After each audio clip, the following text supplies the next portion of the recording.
नागपुर में संविधान चौक पर आशा वर्कर व गटप्रवर्तक कर्मचारी यूनियन CITU के नेतृत्व में सैकड़ों आशा वर्करों ने काला दिवस मनाते हुए धरना प्रदर्शन किया। अध्यक्ष राजेंद्र साठे और महासचिव प्रीति मेश्राम के नेतृत्व में आयोजित इस आंदोलन में नई श्रम संहिताओं और बकाया मानदेय के विरोध में जोरदार नारेबाजी की गई। प्रदर्शनकारियों ने बताया कि अप्रैल 2025 से कई कार्यों का भुगतान लंबित है तथा पिछले 6 महीनों में मानदेय भी नहीं मिला। बढ़ते काम के दबाव के कारण स्वास्थ्य सेवाएं प्रभावित हो रही है। आंदोलन में लक्ष्मी कोतेचवार, रंजना पचनीकर सहित अनेक कार्यकर्ता उपस्थित रही। मी कॉम्रेड राजेंद्र साठे, आशा व गटप्रवर्तक कर्मचारी युनियन CITUच्या नागपूर व भंडारा जिल्हा अध्यक्ष आहे। त्याचबरोबर राज्याच्या मी सचिव मंडळ सदस्य सुद्धा आहे। आज आंदोलन करण्यात येत आहे आशा गटप्रवर्तक कर्मचारी युनियन तर्फे। काय नेमकी मागणी आहे, काय प्रॉब्लेम आहे?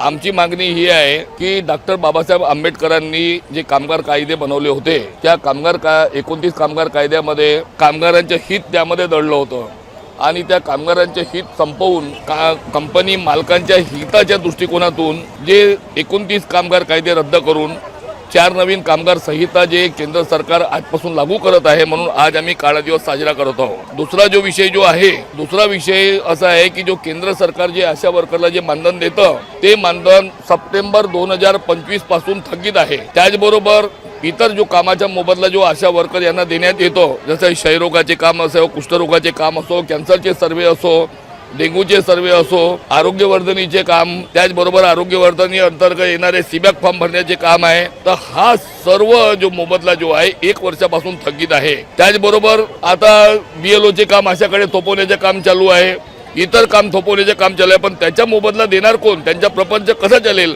हा सर्वात मोठा प्रश्न त्यांच्या समोर उपस्थित झालेला आहे। आपण केंद्र सरकारच्या ज्या काळ्या कायद्यांचा उल्लेख केला आहे, हे कायदे जर लागू झाले तर काय प्रॉब्लेम होणार, काय त्रास होणार? जे नवीन कामगार कायदे जे आणत आहेत तर जुन्या कामगार कायद्यामध्ये काय आहे की 8 तास काम, 8 तास आराम, 8 तास करमणूक हे सर्व जगामध्ये लागू आहे। नवीन कामगार कायद्यामध्ये कामगारांना 12 तास काम करावं लागेल, म्हणजे त्यांची ती क्षमता राहिलेली नाही आहे। दुसरा प्रश्न असा आहे का 12 तास काम करताना त्यांना काय करावं लागेल? आधी 4 तास काम करा, म्हणजे त्यांना 16 तास राबावं लागेल, म्हणजे घरातून बाहेर 16 तास राहा, म्हणजे 4 तास काम आधी करा, त्यानंतर 1 तासाची सुट्टी मिळेल, 1 तास आराम करा, मग 2 तास काम करा, मग 1 तास आराम करा, मग 2 तास काम करा, मग 1 तास आराम करा, असे त्यांचे 16 तास निघून जाणार आहेत त्यामध्ये। त्याचबरोबर कामगाराला अगर कोणत्या कारणास्तव अगर सुट्टी हवी असेल तर स्वतःच्या मनाने कामगार सुट्टी घेऊ शकणार नाही। कामगाराला अगर पगारवाढ हवी असेल तर तो पगारवाढ बद्दल बोलू शकणार नाही। त्यांचे पूर्ण आंदोलन करण्याचे अधिकार आहेत ते सर्व सरकार संपुष्टात आणत आहे, म्हणजे कंपनी मालक जे म्हणेल तेच कामगारांना मान्य करावं लागेल, अन्यथा कंपनी मालक त्यांना जेव्हाही काढेल त्याच्या विरुद्ध कामगार आवाज उचलू शकत नाही, स्वतः काम सोडू शकत नाही आहे। समजा जर शासनाने जबरदस्तीने हे कायदे लागू केले तर काय तुमची भावना राहील?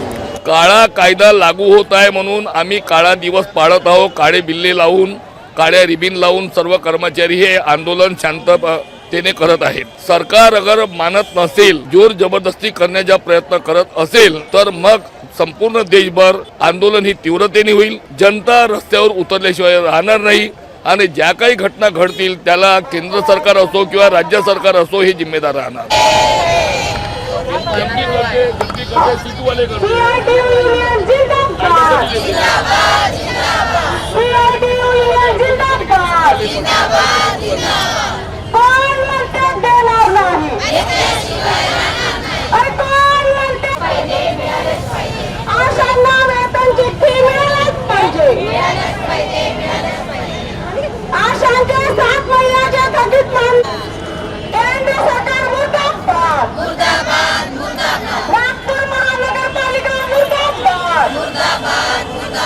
आरोग्य अधिकारी मुर्दाबाद, मुर्दाबाद।